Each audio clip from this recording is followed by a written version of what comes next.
Nabi alaihi salatu wassalam menyampaikan dalam satu hadis, kata Nabi, nanti akan datang satu zaman yang mana pemimpin itu melaknat rakyatnya, rakyat melaknat dia. Artinya saling tidak suka nih. Jadi si rakyat tidak suka sama pemimpinnya, pemimpinnya juga banyak nyalain rakyat. Nah kemudian ditanya oleh sahabat, ya Rasulullah, apakah pemimpin semacam itu kita gongkel saja? Maksudnya kita turunkan. Apa kata Nabi?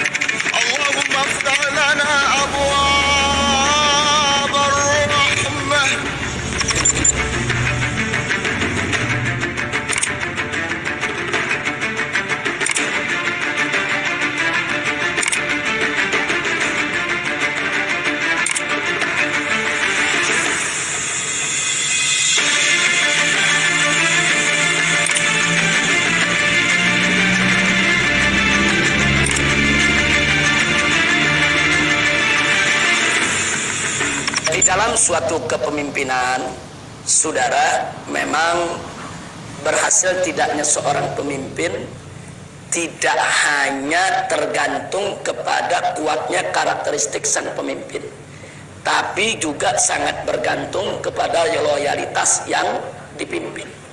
Jadi ada kejadian menarik. Sayyidina Ali pernah ditanya oleh seseorang, dikatakan, ya Abul Hasan.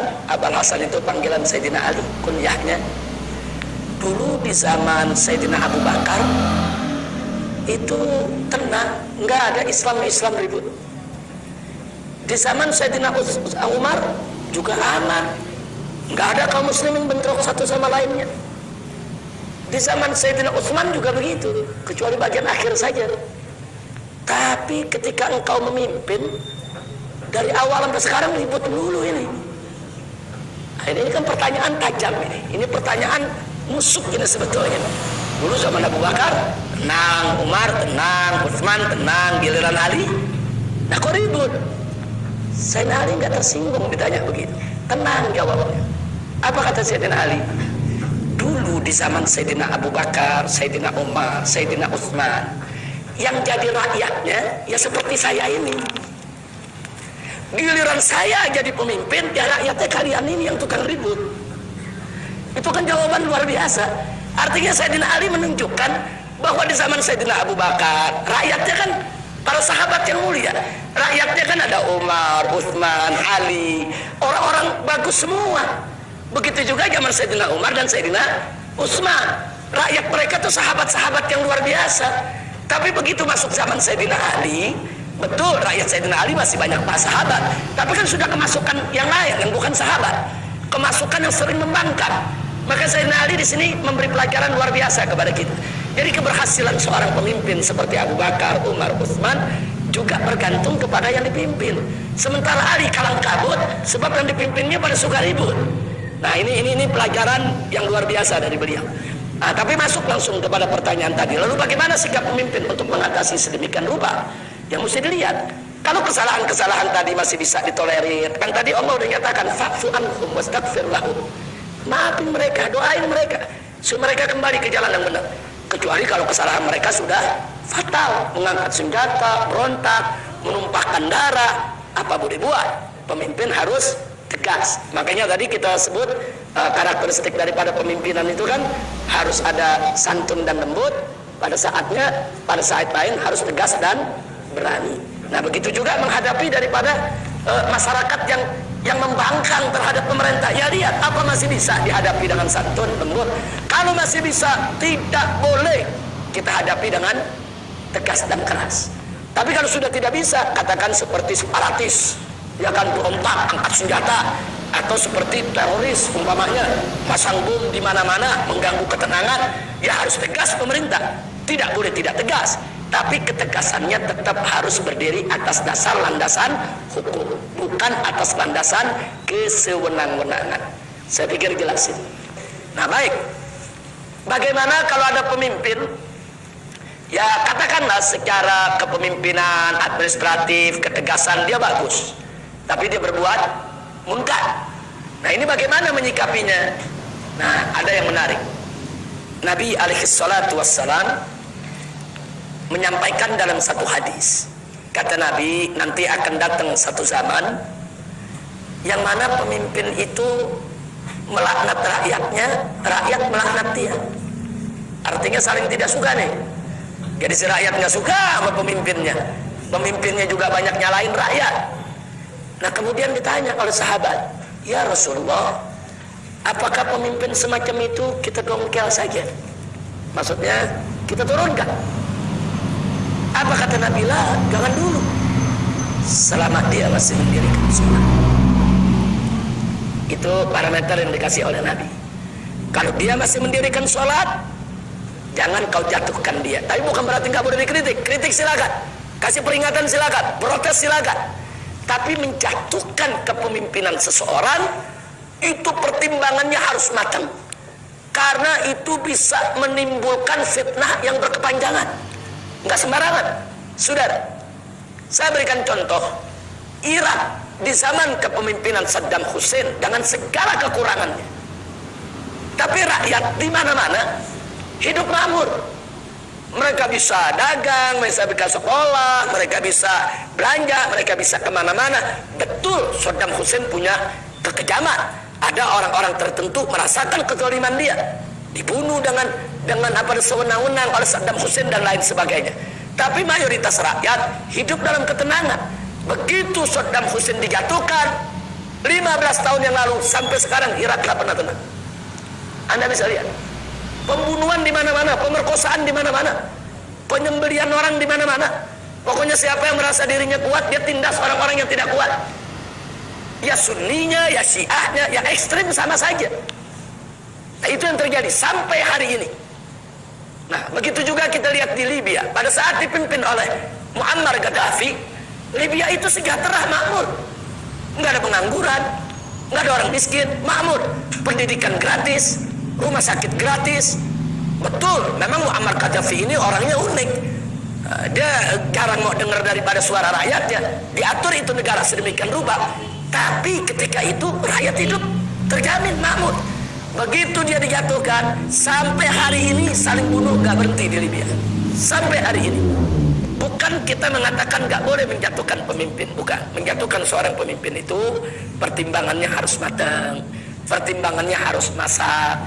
Jangan sampai nanti terjadi fitnah yang luar biasa. Yang paling dahsyat di Somalia, saya contohkan.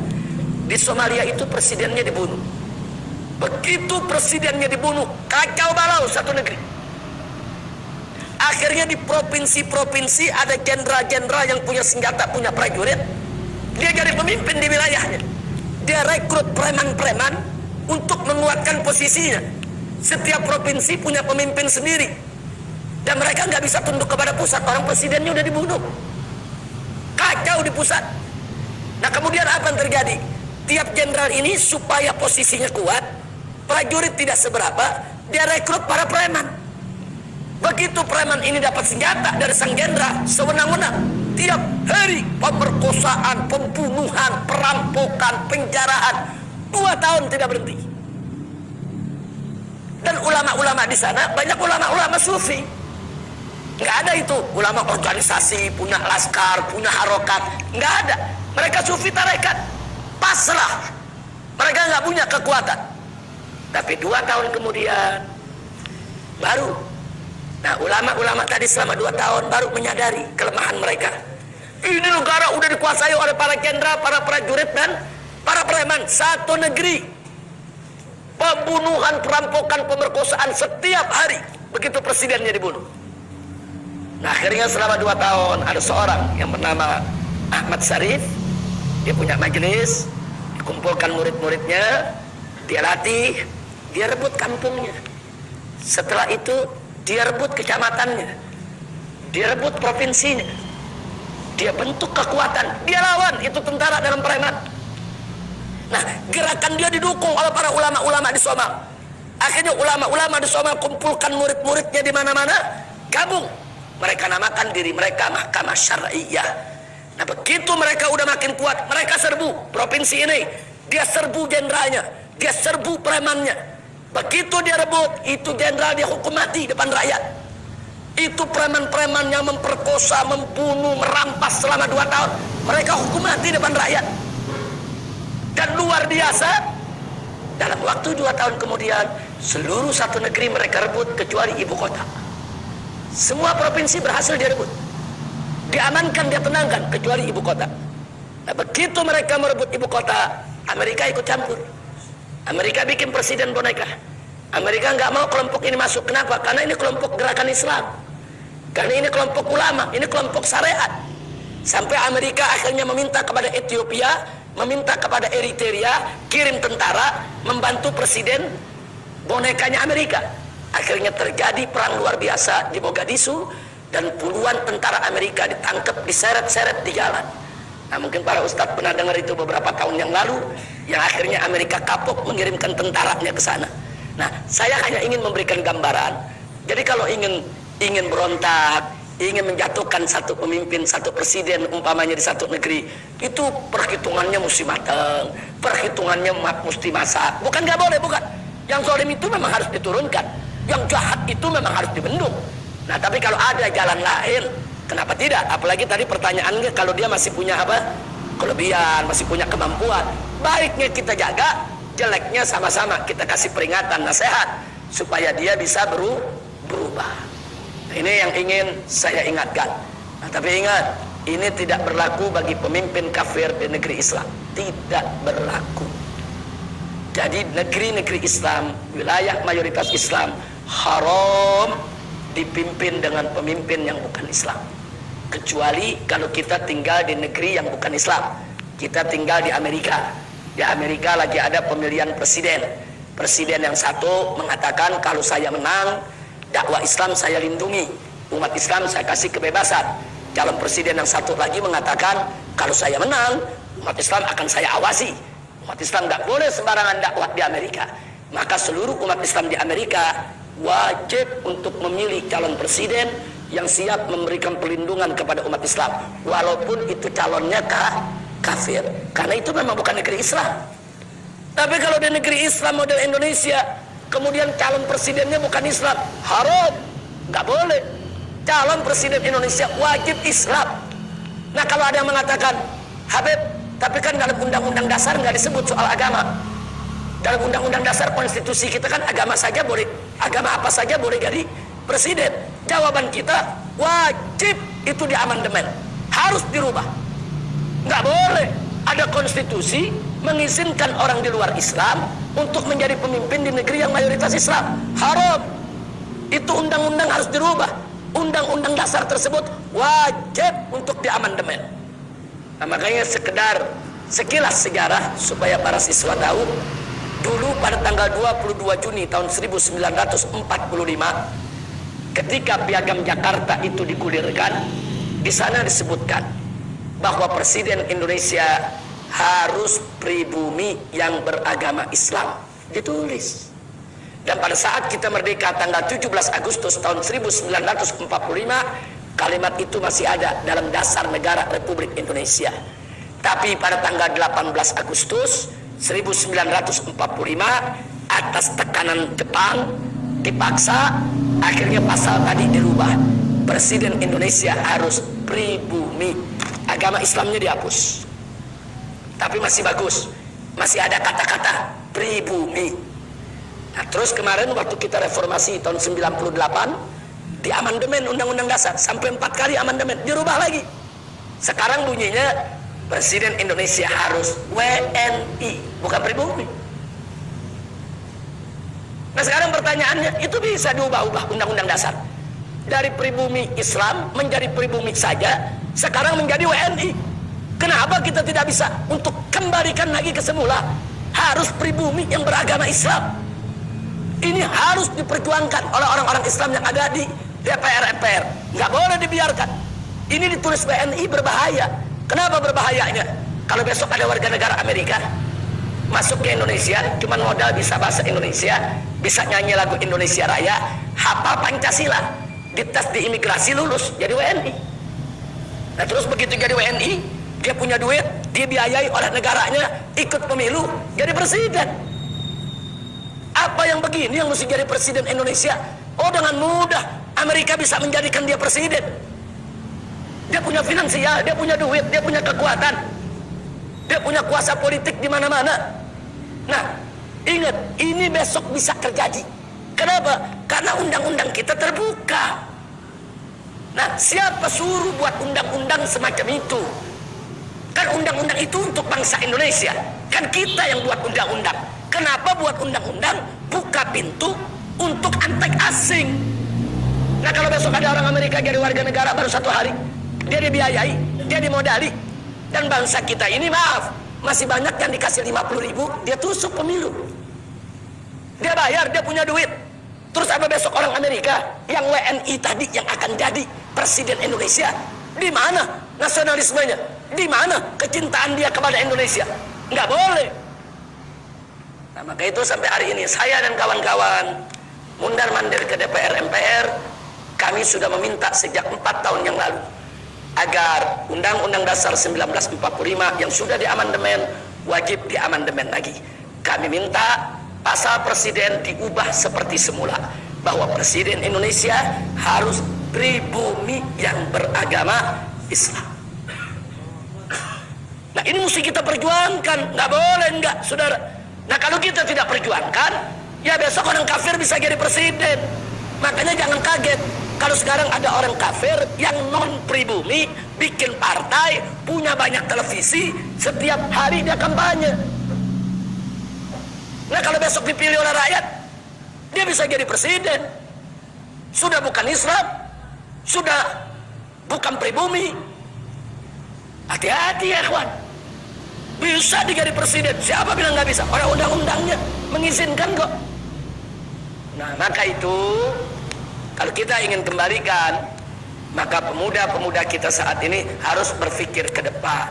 Kalau besok umat Islam memegang mayoritas di DPR MPR, yang punya kirah Islamnya tinggi, nasionalisme kebangsaannya tinggi, cinta agamanya tinggi, cinta Indonesianya tinggi, wajib itu pasal diubah. Siapa bilang UUD 45 nggak bisa diubah? UUD 45 itu bisa diubah melalui sidang MPR. Dorong MPR. Sebetulnya kita sudah protes ini dari tahun 98. Kami minta itu diubah. Nah, cuman permohonan kita kandas. Bahkan kita minta kembalikan Piagam Jakarta sampai tahun 2004. Terakhir diadakan amandemen. Nah begitu kita kandas, kita belum dapat kesempatan lagi. Tapi dari 3-4 tahun yang lalu, kami sudah dorong kawan-kawan yang ada di DPR supaya nanti ada sidang umum MPR, wajib itu pasal dikembalikan seperti sedia kala. Kita mesti cinta agama kita, dan kita mesti cinta negeri kita. Maka itu saya dorong yang harus jadi presiden Indonesia pribumi asli Indonesia dan beragama Islam. Jangan kasih orang, saudara. Jangan kasih orang mimpin ini negeri. Harus pribumi asli Indonesia beragama Islam. Jangan pernah izinkan orang lain untuk memegang negeri ini. Berbahaya. Nah, saya rasa jelas. Jadi artinya pertanyaan tadi tidak berlaku untuk orang-orang yang kafir. Nah, tapi kalau orang Islam, ya dia banyak baiknya. Ada sedikit kesalahan, kalau bisa dimaklumi. Kalau kita bisa sabar, kita sabar. Kalau bisa kita protes, ya tetap kita wajib protes. Tapi kalau untuk diturunkan, jangan. Kecuali kalau sangat darurat. Kecuali kalau sangat terpaksa. Jangan ya Wan, kalau nggak terpaksa jangan menurunkan pemimpin. Itulah akidah Ahlus Sunnah wal Jamaah. Baik, saya rasa cukup. Mudah-mudahan apa yang saya sampaikan ini bermanfaat untuk kita.